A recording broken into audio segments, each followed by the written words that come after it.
Welcome to Zero to Start, a podcast about Unity VR development from concept to Oculus Test Channel with your hosts, Siciliana Trevino. And Melanie Mansell. On Zero to Start, Melanie and I take you behind the scenes of our quest as beginner VR devs to create a VR portfolio that Melanie can submit to the Oculus Start program for independent developers. START provides access to Oculus hardware, developer tools, a community network, and other resources.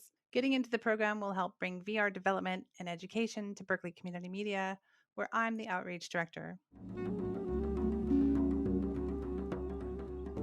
On this episode, we've got dev mode highlights, including the Display.land app by Ubiquity 6, The end of Bose AR and the quasi resurrection of high fidelity. Like and subscribe to Zero to Start on your favorite podcast platform today. You can find us on iTunes, Google Podcasts, Spotify, YouTube, and our latest platform edition, we did it, Melanie. We're on iHeartRadio. Yay! iHeartRadio. So great. We're now on our 7th episode and just over 100 days in from Berkeley's shelter in place. The murders of Ahmaud Arbery, Breonna Taylor, and George Floyd are waking people up to the urgency of Black Lives Matter and the need to defund and dismantle systemic racism, which is clearly showing itself to be the pandemic within the pandemic.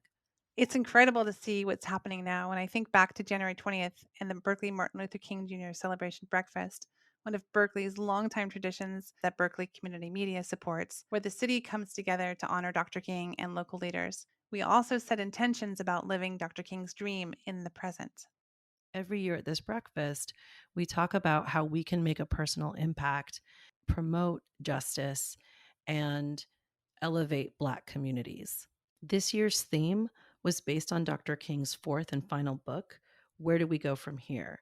Chaos or Community? And that message continues to resonate. Yeah, that's right. The MLK Junior Breakfast meeting is one of the most powerful ways to start the year. The call to action was to be open about discussing racism and bringing the conversation into our living rooms and recognize Black Lives Matter as a human rights issue, not a political one. We were asked to have these conversations as caring neighbors and friends, which is so potent right now because I feel like that's what we're really doing when we're doing these protests is we're standing up and saying we have a voice, we can help to support our communities of people of color.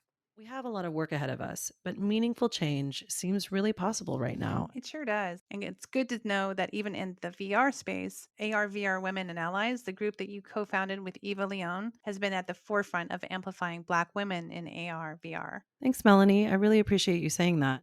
Amplifying Black women in the immersive tech space has been a focus of ARVR Women and Allies since about 2018. We really wanted to try and find ways that we could increase multicultural leadership. And fortunately, through my fellowship at Yerba Buena Center for the Arts, I learned about the Investing in Tomorrow grant from CCI, the Center for Cultural Innovation. I submitted a proposal and was able to get financial support for ARVR Women's Futurist in Residence program. The grant allowed us to purchase one of the most expensive and highly anticipated AR headsets, the Magic Leap 1, 3 months after it launched to consumers on August 8th, 2018. And at the time, this headset was only available in 6 coastal cities across the US. Not a lot of people could access because of the $3,000 sticker price. Wow. Jasmine Roberts, A.M. Dark, Clarama Dorvilius, Charity Everett, and Christina Williams were awarded an honorarium and extended time with the Magic Leap 1 headset to learn about the platform at their own pace and to contemplate the technology and the artist's role in shaping the future. And now in 2020, in response to this critical moment, we posted our support for Black Lives Matter with links to community resources, which will also be available on arvrwomen.com. It's really inspiring to hear that you've been doing this work for so long and that you continue to do this grassroots work to keep the momentum going within the VR community. I really applaud you. It's awesome. More community recognition and support to come. Be sure to check out arvrwomen.com for updates and join ARVR Women on Facebook.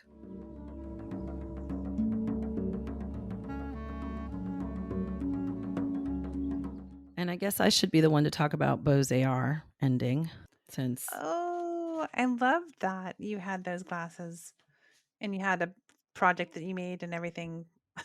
War of the Worlds. War of the Worlds project. Bose AR allowed the War of the Worlds team to create an immersive action adventure in sound that was available on a wearable just under $200.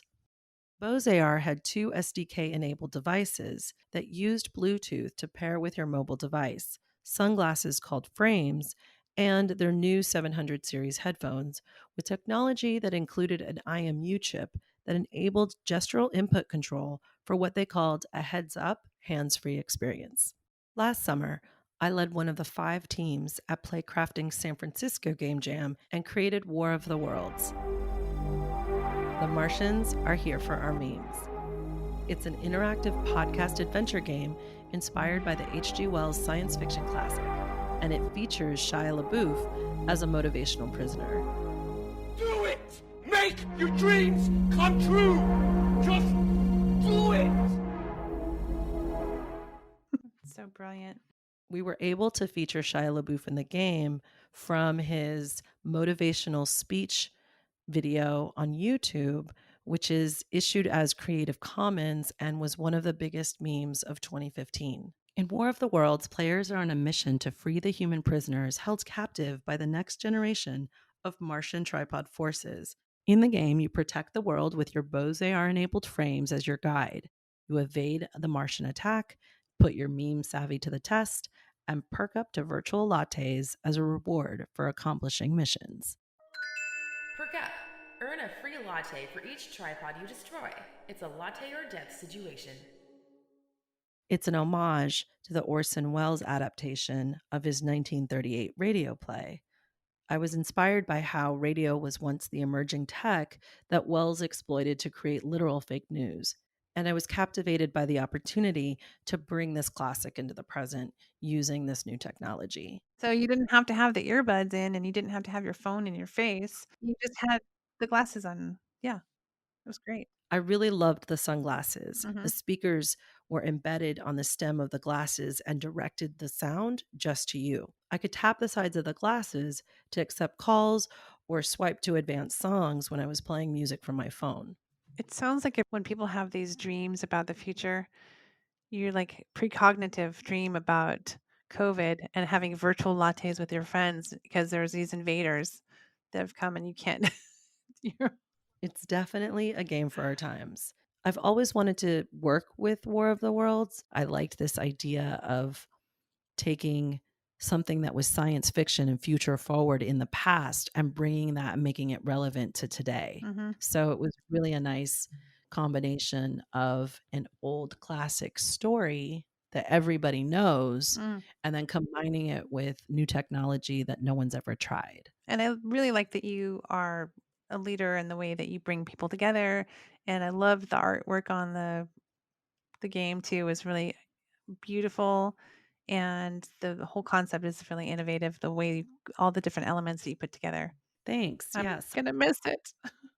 I was really lucky that I got to work with lead Unity developer Chris Matola, sound designer and DJ Katie Gutierrez, and artist and illustrator Sasha Mensakova. Sasha had such a great eye. We really spoke the same language around the feel and the look of the story. She treated it with the right amount of love and respect that you would with a title like War of the Worlds. And Katie, in her quirky sound effects and the Mhm. podcast voiceover, and she plays a latte goddess. We had so much fun with it. And you And did the ASMR, right? Or should I say I did. you did the ASMR, right? Right. We had an intro where I read the first couple of paragraphs of War of the Worlds, and I did that in a ASMR whisper voice.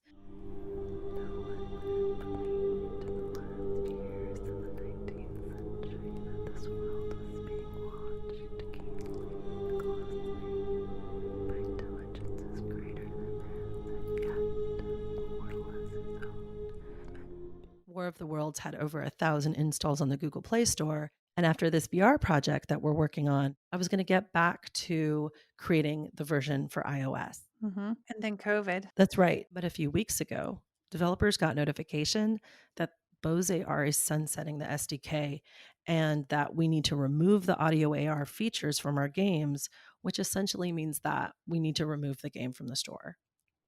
Wow.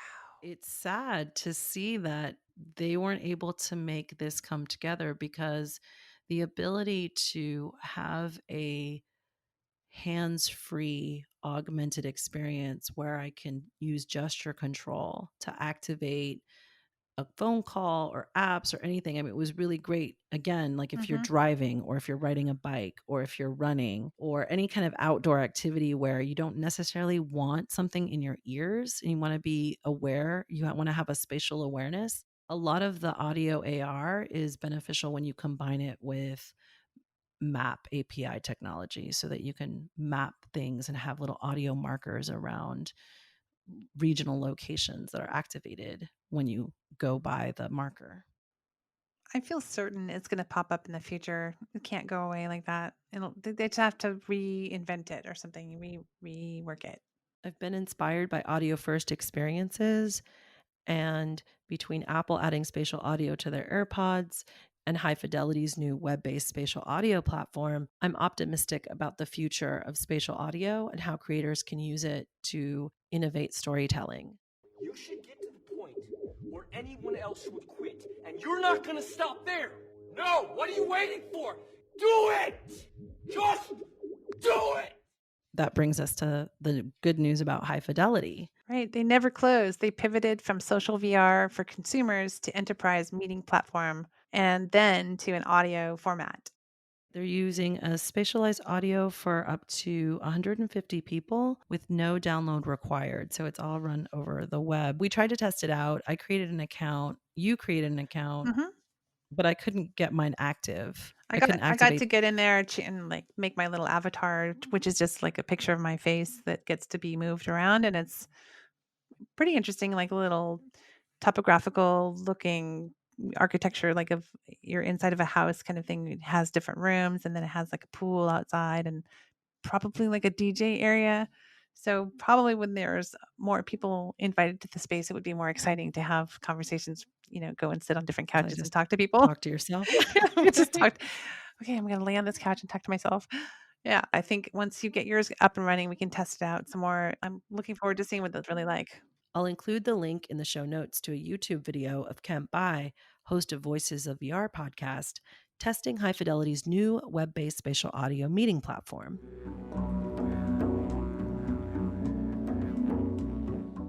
We want to give a community shout out and congratulations to Ilya Silak on the launch of Queer Skins, A Love Story. It's a Peabody Award winning, emotionally charged experience that launched in May on the Oculus Store for Rift and Rift S. Be sure to check it out on the Oculus Store.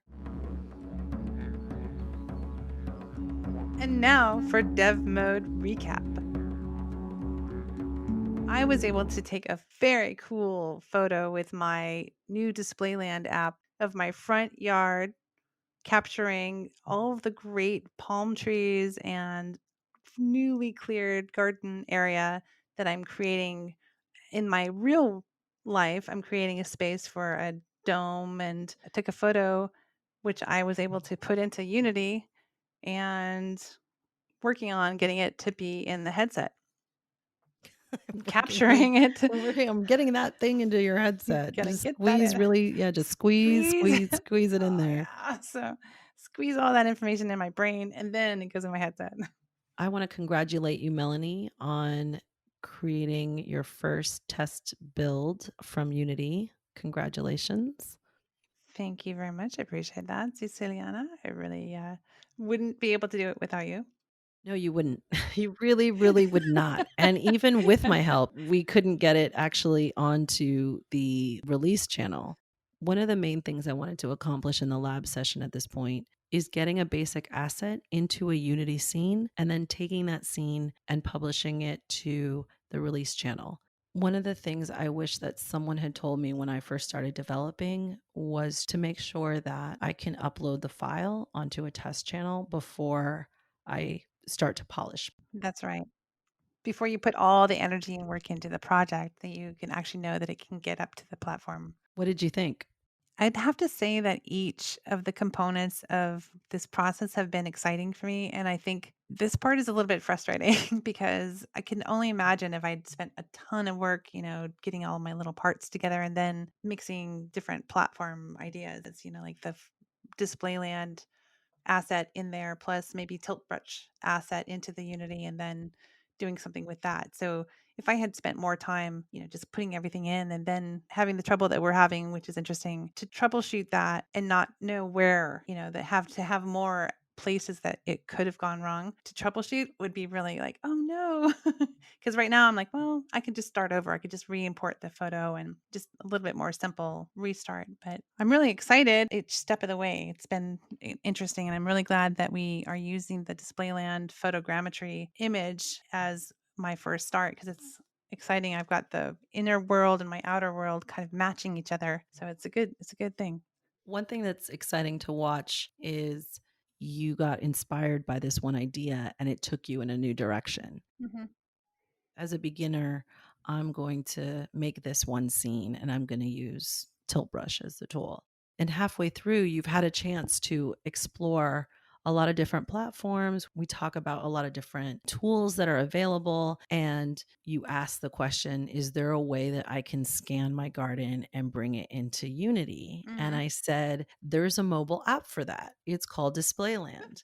And it's by Ubiquity 6. It's available on iOS or Android, and you can take from your phone a volumetric capture and you can look at it on your phone, but then you can also bring that 3D asset or that mesh. It's a 3D mesh OBJ, and you download the link from your phone. And then what I did was I emailed it to myself, unzipped the file, and opened it in Unity. You dragged the OBJ file into your asset file. Yes.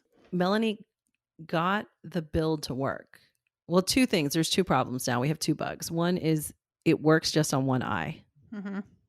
So you can only see through one eye. And we did put in the VR camera. You start a scene, there's already a main camera there. But for the VR piece, you need to add the OVR camera, which is the Oculus VR camera. But that still gave you a monoscopic view. So we have to fix that bug. And then the app ID wasn't working. So we couldn't upload the file to the release channel. That's right. So we are stuck once again. And on top of It's it, Mercury there's a retrograde. Mercury retrograde. I think that's hilarious. It's really challenging to do this remotely. You're doing a screen There's share, so many little buttons and drop downs and things and places to go. It's like, yeah, makes it even harder. you're doing really well, honestly. Yeah. So we're still working on it. And I was feeling like I wanted to redo it all the way, but I'm going to go through it meticulously on my own. And in the next couple days, kind of get it straightened out. I'm sure we'll figure it out. I'm sure we'll figure it out. Well, what's funny is a bunch of people have already figured it out, right? Like Yeah. this is what is the amazing part is that you're struggling to figure out why your app ID doesn't work and you look around and you see all these people have published their games. They figured it out. I just have to go to the forums that they went to get the solutions. It's a double-edged sword because if you've never published a game or if you've never worked with a game engine or you've never coded anything, you just don't know what you don't know. So it's hard enough that it's a new platform, but if it's not your wheelhouse, as they say, diving into something like this is in a lot of ways, I think, a wonderful fool's errand. Because there's so many places where you're just like, why am I spending my afternoon looking at this forum? Do you not get that feeling? I do. It's like I Okay, love your good. attitude, and it always helps me to think, well, she's been through this and she's still laughing. So, hey, I can do it. There is this sort of getting used to being uncomfortable with what you don't know. It's and it actually is very much a mirror for the times that we're in because we don't know how long this virus is going to happen to take hold of our lives and put us on pause, and how our projects and our ideas and collaboration are going to be more and more online. And VR has been the perfect solution in a lot of ways, probably for bigger businesses. And I've been looking at other platform educational conferences and, yeah, different ways people are talking about this is a pivotal time for businesses to really step up and use VR. the beauty of these projects and learning new technology is that along the road, you're going to see and encounter things that you didn't know were available. And they start to open up the possibilities. And I was really happy and impressed by watching you embrace the idea of like, okay, I've just downloaded this app and you figured out how to get it into Unity. And with little to no experience, even, it was relatively simple. Right? Yep. Like that did work. And the other milestone was that you were able to get the file to build. So on what I like to call the console of doom, which is where you get all of your debugging messages, you could see that build succeeded. Yeah. And there are so many times when the build doesn't succeed. So I was really happy for you that pretty much on your first try, that build worked. And you can open it and you can see it in your headset. It's just that only one eye is available. And I can't manipulate it. Yeah. You can't get in there and do stuff, walk around. But it's not interactive yet. Yeah. But those are all the things that you have to implement: the physics, the collisions, the gravity, the rendering. I mean, there's so many different rabbit holes that you can go down, and you're trying to do everything as one person. It's a lot. So congratulations on getting that Unity project to build. Thank you. And keep on developing. What do you have on rotation for this week? This week for me, I decided I wanted to focus on the feminine energy and working with the idea of not letting this pandemic get to me, like, and get into myself. I start off with Erykah Badu, and I go to this other woman that I actually met her. She's from Switzerland. She was here touring the US, and she happened to pop into the Ivy Room, which was a bar, is a bar in Albany that features local bands and really great music there. Her name is Shantu, and she's got a song called Lose It. So I'm definitely going with the theme of the names of the songs, Hello, Lose It. And then I have Annie Lennox, who I love, Don't Let It Bring You Down. Classic song. And there's a song from 1983 from a band that I really loved called The Freaky Executives, which is a super local Berkeley band. My friends Piero and Scotty, and I've got a few more I'll surprise the audience with, but it's looking pretty good. So what's up for you on the Gamma this week? This week on the Gamma, I'm still working on the playlist, but there's sure to be a few tracks from Boots Riley and the Coup, the Sorry to Bother You soundtrack. Isn't he working on a new project called I'm a Virgo? Have you heard of that? It's like a new TV series he's working on, and it's about like a 13-foot tall black man who lives in Oakland. I see that here. I'm kind of bringing up some headlines. He announced his new TV series starring Jarrell Jerome, a dark, absurd, hilarious, and important new show. And it seems like he's always in the moment of, like, the poignant moment where, bringing attention to the issues of our time. He's a revolutionary. Yeah. He is a revolutionary. Did you see Sorry to Bother You? I did. I love that. I love that movie. You got to see it again. Yeah, I would love to see it in 3D. Equal Sapiens out. Equal Sapiens out. Thanks for joining us on Zero to Start. Subscribe and listen on Apple Podcasts, Spotify, iHeartRadio, and our YouTube channel, where you'll also find our quarantine playlists, Elements, and the Gamma. Be sure to catch the show notes for the reference links to this episode. Thanks to our partners, Berkeley Community Media, Quirkly, and ARVR Women and Allies. Until next time, happy installing. Don't let your dreams be dreams.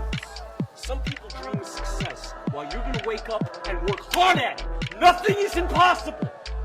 Just do it!